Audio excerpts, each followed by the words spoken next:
Well, what an absolute pleasure to be here with two amazing people this morning on this very cold February morning in Ottawa, I might say. It's freezing, isn't it? I hope we get out of this cold snap soon. Anyway, I'm joined by, and I'm going to get this right, Jenna Jorgenite.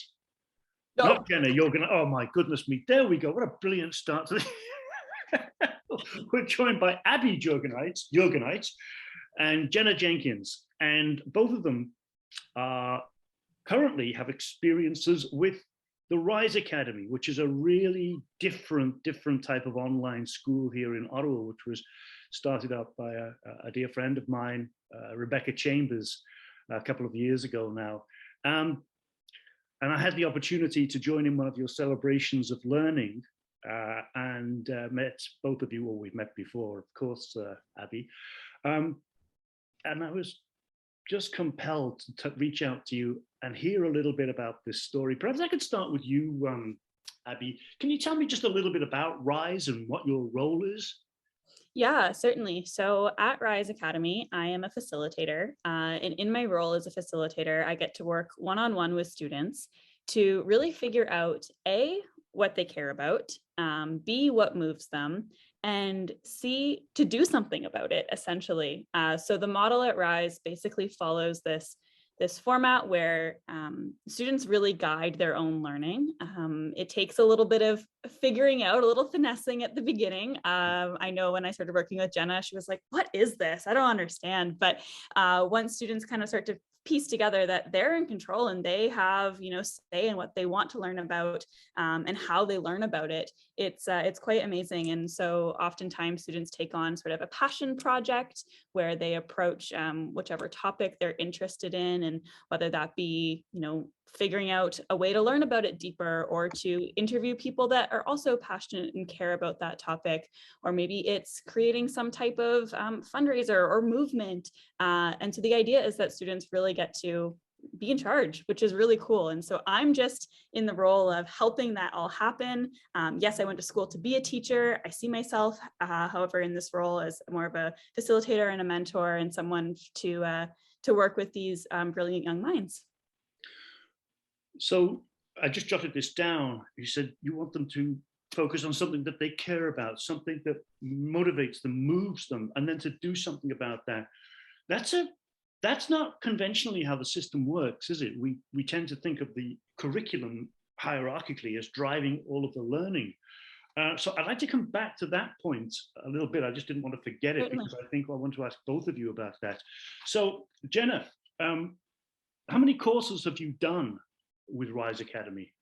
So I just finished up my first course, which is grade 11 healthcare, and now I'm starting to take my second, which is grade 12 healthcare. So, but I hope to take more throughout my high school career. And so before this, you had actually been in traditional schooling. This was your first exposure. Tell me about it. Tell me about it as a learner. What is it about R.I.S.E that is so different? Well, I think for starters, let's start with regular school. Usually you go into class and the teacher will tell you what to do, what you are going to learn about. They're in charge of your learning. They're going to teach you what they want to teach you, or what the curriculum says to teach you. Whereas R.I.S.E, you actually get to I tell Abbey what I want to learn about, and then she helps me learn about it. She will teach me there's so much more flexibility with it, and I think that's what makes it so much more interesting and interactive. I feel as though normal schools almost make kids after the first week of some courses, they're not interested anymore. It's just they're gonna finish the course. I've had that mentality so many times with courses after a week. Really? Yes, I'll just be hey, you know what? I'm gonna finish it. I'm not gonna drop it, but I'm just gonna do what they asked me to do. I probably will never remember anything ever again, what I did.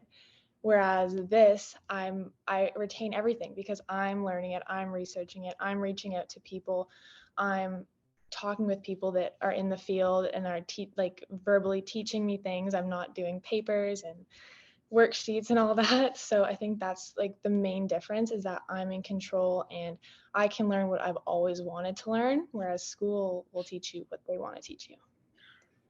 Jenna, Take me deeper into that story. Can you describe precisely one of the projects, the passion projects that you've undertaken?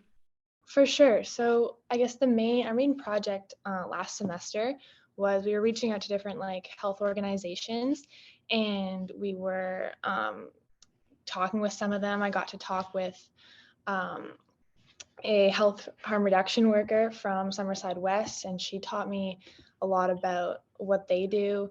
And throughout that whole process of like learning to learn on my own and learning to reach out to people, I would never have done anything that I did in that course without R.I.S.E. Like I would have never thought, if I was interested in something, I would have never thought to reach out to people. I would have never shot out an email and said, hey, do you want to talk? Hey, can you tell me about this? Like I would have never done that in my entire life.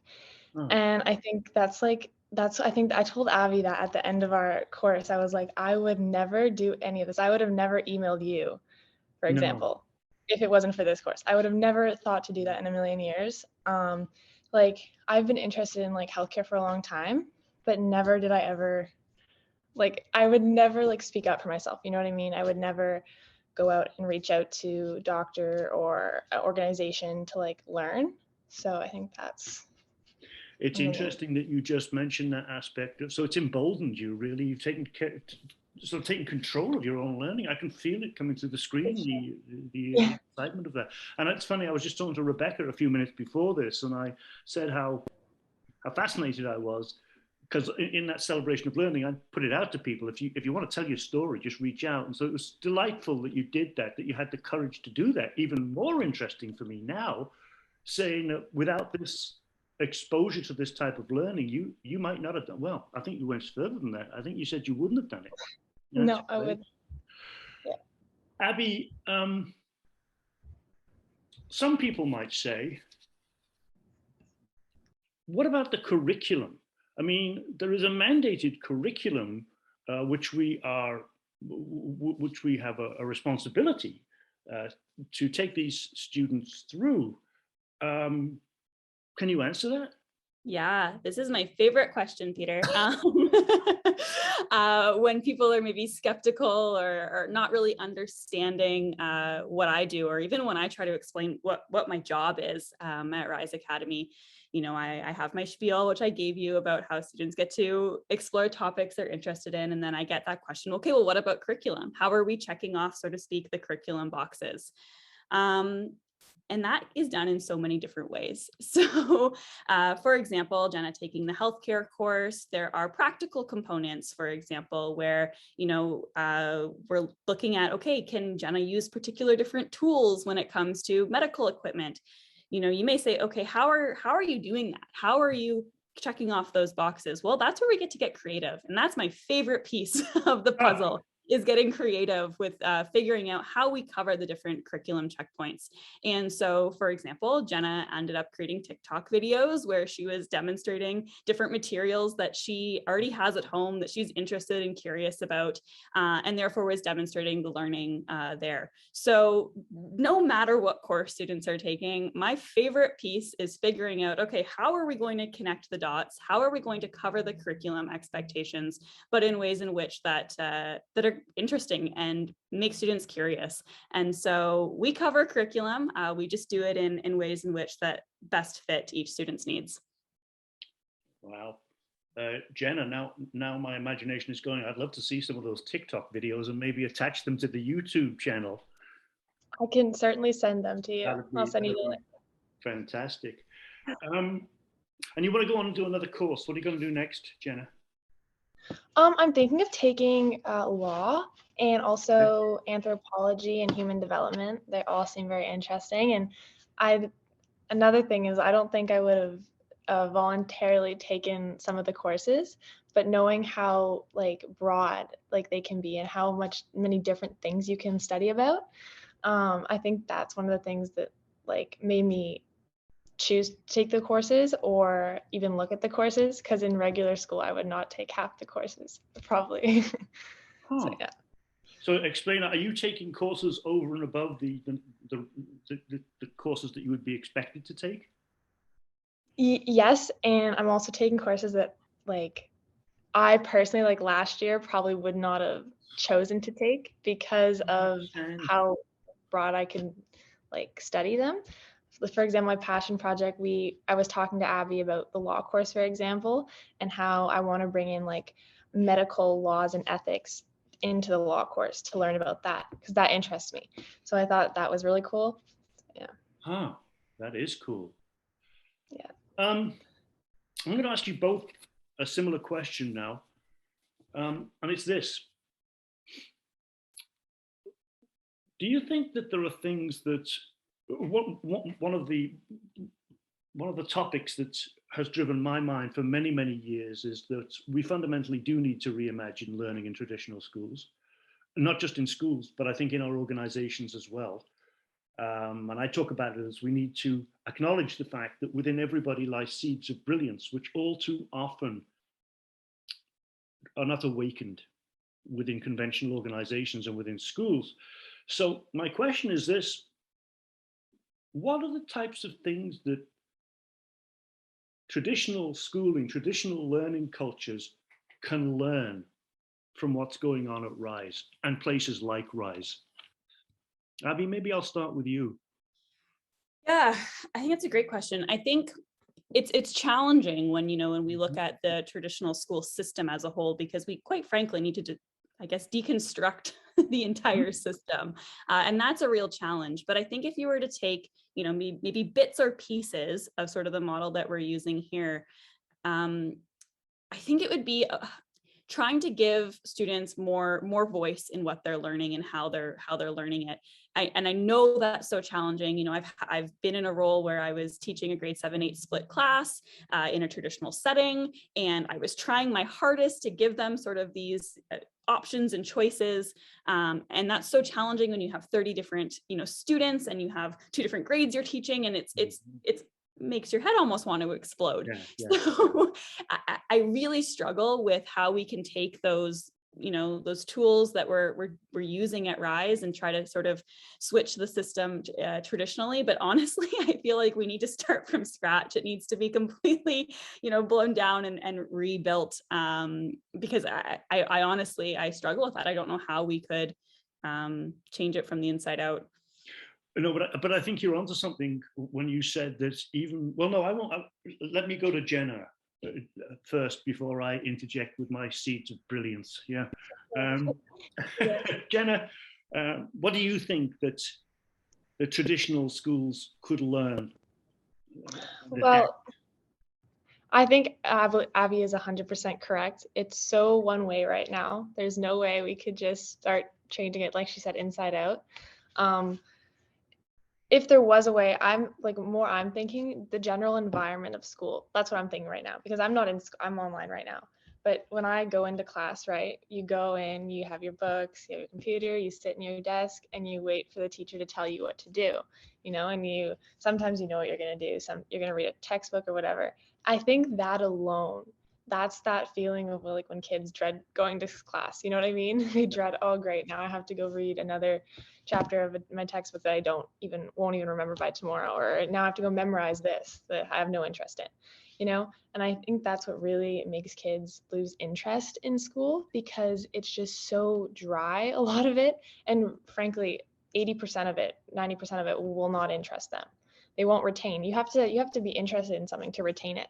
I truly believe that. So I think that's one way to start, is making it more interactive, maybe interesting, not sitting down reading textbooks, listening to lectures all the time. I think that's maybe one way you can start, but like Abbey said, it really has to be all taken down and changed. Yeah, well, I think what I'm hearing from both of you, and by the way, it's what I hear from many, many young people and not so young people around the world as I talk, is this importance to find out what moves people. And you said it, it's why I wrote it down when you said at the beginning, Abbey, what do they care about? What moves them? And what are we going to do about it? I think for me, just taking it from what you both said, that's a huge lesson. If we could start to shift things around like that, within our traditional schools. I think that would go a long way to starting it. Although I mean, what you're saying reminds me of Sir Ken Robinson's famous talk, right? We need to fundamentally transform learning environments. Listen, thank you both very much. Is there anything else you'd like to add before we, I don't think of this as the end because I'm sure we'll be talking to each other again. Is there anything else you'd like to add? Just as you were, oh, sorry, Jenna, go ahead. Go ahead first. No, I was just going to say, just as you were speaking there too, Peter, and you were mentioning, you know, what drives students, what they care about. I guess another piece of the puzzle that I've started to discover and think is so fascinating is that when students sometimes start with R.I.S.E or start with me, you know, they'll come and tell me, well, I care about pollution. And I'm like, okay, cool. That's great. A great topic. Mm-hmm.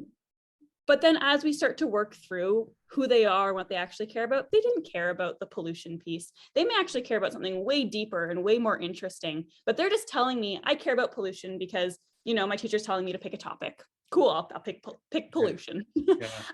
And so, you know, sometimes with students, we really start to see, okay, like, what do they actually care about as we work through the process? And I love that piece of it as well. And I think that R.I.S.E gives students the opportunity to use their voices. So I wanted to add that tidbit as you were speaking there, Peter. It reminded me. Yeah. And Jenna, you were about to say something.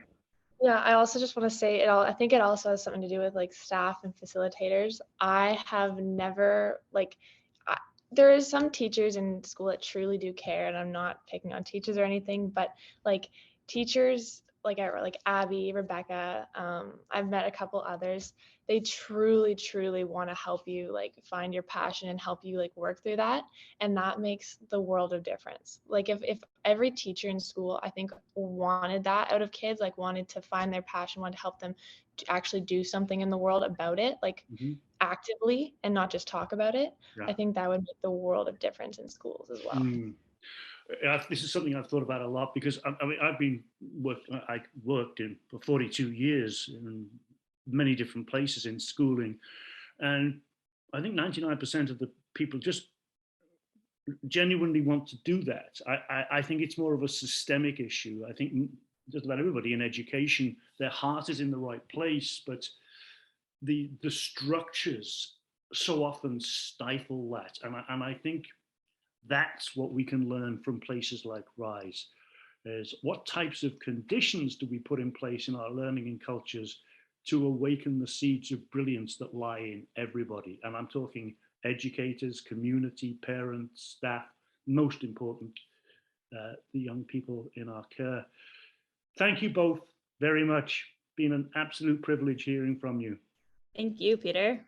Thank you so much. You're welcome.